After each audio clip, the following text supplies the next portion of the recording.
naka-off lang yung aircon sa likod eh. Hindi naman binubuksan, wala naman tao. Pero bakit nag-high pressure siya? Ganun po ba talaga? Mga ka-vloggers, tutukan po ninyo to. Isang magandang topic na naman to. Nangyayari talaga to. Sana'y panoorin po ninyo. Pero bago ang lahat, intro muna tayo. Mga ka-vloggers, welcome po sa akin channel. Sana'y magustuhan po ninyo yung video na ito. Paki-like, share, and subscribe na lang po mga ka-vloggers. Eto na naman po ang aking pinakabagong vlog. Hello mga ka-vloggers! Welcome po sa aking channel, ang Ferdy's Vlog.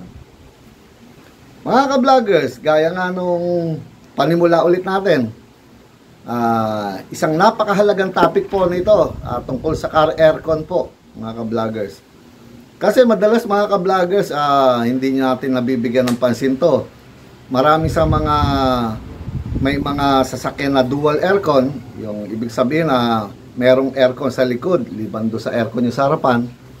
Karamihan, napakarami na po nang nakakita kong ganyan nung nagpunta sa amin. Hindi nila binubuksan yung aircon sa likod, yung blower. So, dahil wala daw tao, akala nila nakakatipid sila ng gasolina o diesel, ng kuryente. Dahil wala naman daw tao doon, so bakit kailangang buksan pa? So, napakagandang topic. Interesting to mga ka-vloggers. Gusto ko i-share ulit sa inyo. Dahil, gaya nga nasabi ko, lahat naman po sinishare ko sa inyo. No? Lalo na to, minsan kahit ako, kumbaga, pinag-iisipan ko rin yun eh. Ba't nagkakaganon? Pero sasagutin po natin lahat yan.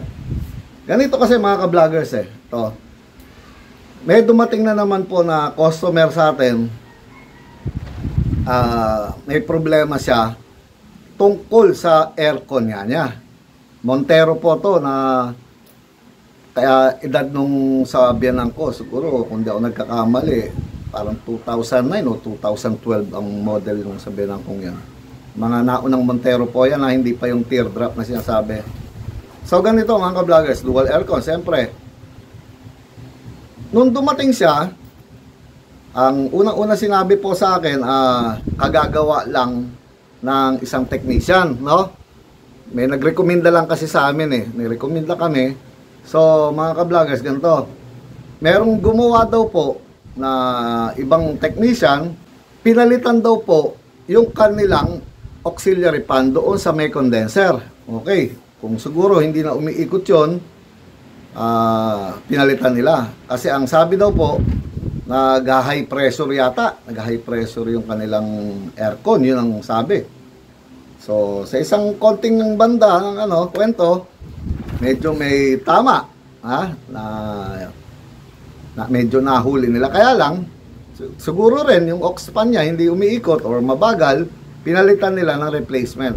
So, unang-una, tinignan ko. Nakita ko nga, bago na yung aux fan. Pero hindi siya yung original ng Mitsubishi. Mga replacement na nabibili na mas mura. Okay. So, tama naman po yung rotation. Okay, pasado sa akin yon. Sabi nga pala ng customer, pagkagawa daw, nagawa na, pinalitan ng aux fan. Tapos, sinubok nila, after daw ng mga 10 minutes o 15 minutes na ginagamit, no, nawawala daw yung lamig. Kumbaga, umiinit na. Halos hindi na bumabalik ulit mga ka-vloggers yung lamig. Parang wala daw nangyari, nagastusan lang daw sila eh. So, ginawa na naman daw, binalik nga niya, no? Yun ang sinasabi, compressor daw. So, pakinggan ninyo mga ka-vloggers ha.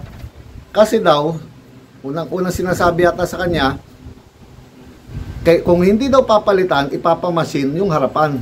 So, nangyayari talaga yun.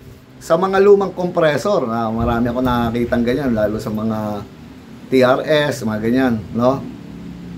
So ngayon, sinilip ko yung compressor nila, bakit pinagbibintangan na naman compressor?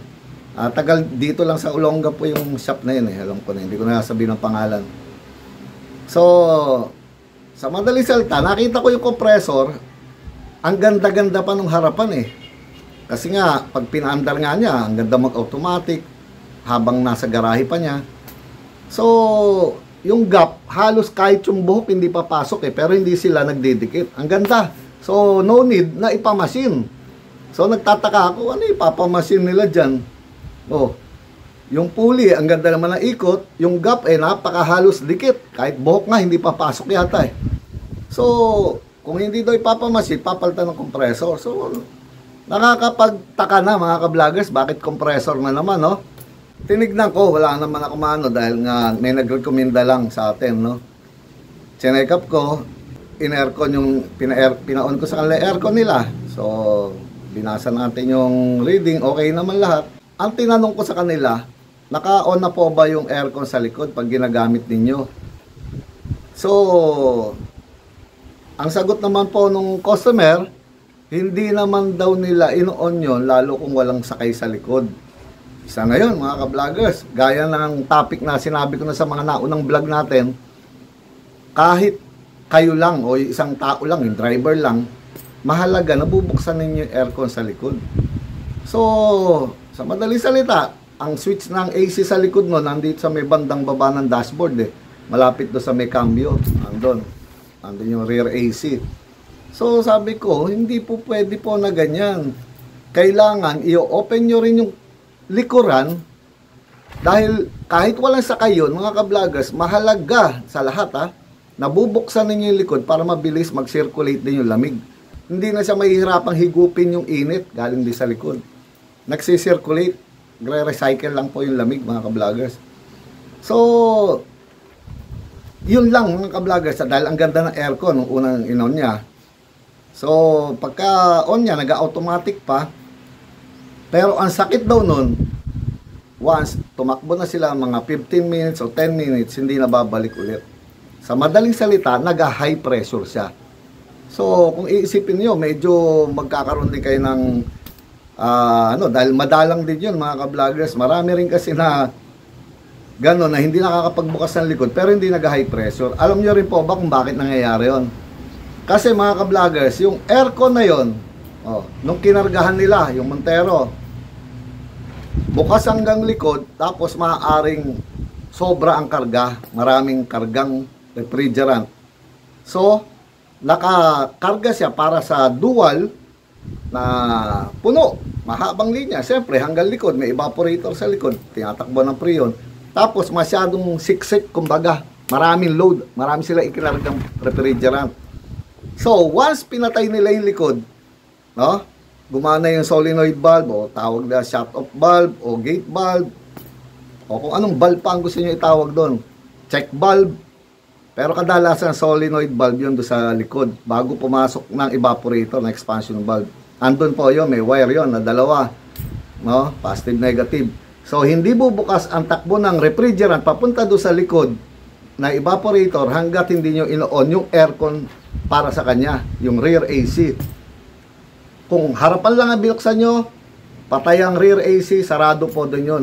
Natatrap po ang pagpasok dito sa hotline, hindi makakapasok doon sa evaporator sa likod, yung refrigerant. So, ano mangyayari? Mag-high pressure nga. So, ang nangyayari sa kanya, dahil patay yung likod, ang taas ng pressure nang nandito po sa harapan, mga ka-vloggers. Yun ang magiging dahilan para patayin ng pressure switch yung ikot ng compressor at halos hindi nagagana. Gagana sandali at mamamatay din ulit. Nag-high pressure siya kapag naka-off yung AC sa likod. Okay lang yun kung katulad sa amin, pag nagkarga kami, sakto lang, halos slight bubble, may clearance pa. Sabi ko nga lagi, pagka uminit yung yung panahon, may clearance pa ang refrigerant para mag-expand. Hindi siya puputok o halimbawa umina yung auxiliary fan, may clearance pa rin yan. So, maaaring yun, sobra sa karga, para sa dual aircon nung kinakargahan, madalas pinapatay daw nila. Siguro, nangyari daw yung kailan lang. Doon na rin nagsimula, yung 15 minutes lang, nawawala na yung lamig. So, yung kagad, kumbaga mga ka-vloggers, ganito kasi yan once mayroon dumating na customer sa inyo, siyempre, walang iniwan sa mga doktor, di ba? Kakausapin ninyo yung tao, alamin ninyo yung mga sitwasyon, ano ba yung nangyayari, ano pa yung mga ginawa, ano na ba, lahat yan, ganun din po yan Kumbaga, iisa-isay ninyo. Saka ninyo malalaman kung ano ang trouble ng sasakyan, kung talaga marunong kayo magbasa po ng problema, no? So ako, yun lang ginawa ko mga ka-vloggers eh. Sabi ko gawin ninyo kasi araw-araw daw sila tumatakbo, non-stop yung Montero. So ang sabi ko lang po, i-on lang yung aircon muna sa likod, tapos obserbahan natin. Sa madaling salita mga ka-vloggers, wala pa akong ginalaw kahit na ano doon. Wala akong pinalitan na refrigerant, sa madaling salita. Wala pa. Dahil ang ganda nga ng lamig niya eh. Kung sa ibang tao nga, ang ganda-ganda, sinasabi kagad, compressor, kung ano-ano na yung pinagbintangan. So, nakakaawa din ng mga tao. Siyempre, ang gusto lang nila lumamig. Gaya nga na lagi ko pong ulit-ulit na sinasabi sa inyo. Paulit-ulit na lang yan. Siyempre, tulungan natin ang mga gustong magpagawa. Hindi naman, porke lumapit sa inyo, pera na yan. Siyempre, mga ka-vloggers, masama rin yung mga, ano, yun nga eh, nasabi ko na nga, wala namang sira eh. Compressor na po kagad na sinasabi sa kanila. So, nagkataon lang, sinuwerte sila na may napagtanungan at tayo po yung itinuro. So, na-diagnose natin naman ng tama sa madaling salita. Eh, nakachamba na naman si ka-vlogger nyo. Ganun lang po yun. So, nangyayari talaga. Ulitin ko lang ha. Na pag pinatay nyo yung AC sa likod, mag-high pressure. Kaya, anong gagawin? Once nagmaneho na kayo, dual aircon, i-on nyo po kahit one lang. Kahit mahina lang yung sa likod. Naka-on yung pinaka solenoid valve niya at mahalaga po yun mga ka-vloggers. Sana'y naintindihan po ninyo to mga ka-vloggers at napakahalaga po nito. Gusto ko lang ma-share sa inyo. Ano pa po ba uli ang sasabihin ko mga ka-vloggers? Eto na naman po ang pinakabagong edisyon ng ating vlog. Paalam mga ka-vloggers. Paalam po. Sa tandaan ninyo ha. At sumakay na kayo, nag-on kayo ng AC, dual aircon, i-on nyo rin po yung likod. Sige po. Bye-bye.